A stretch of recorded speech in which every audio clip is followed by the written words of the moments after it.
खंडन लगी प्रचार तो प्रभुपाद जो इस्कन संस्था स्थापन करिसेंती चारोटी पिलार ऊपर आधारित अर्थात केमिति आम भक्ति करवा से प्रभुपाद आम मान बहुत सब भक्ति शास्त्र सब देले ये गीता भागवत आम जो पाठ करते से सब कथा कह जाऊँगी तो ये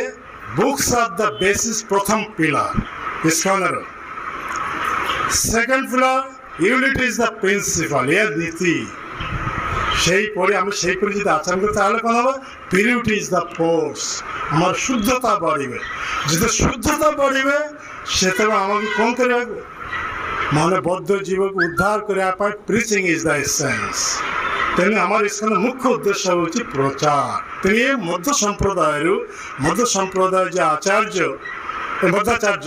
সেই সম্প্রদায়ের মহাপ্রভু দুইটি সারবস্তু নেলে অর্থাৎ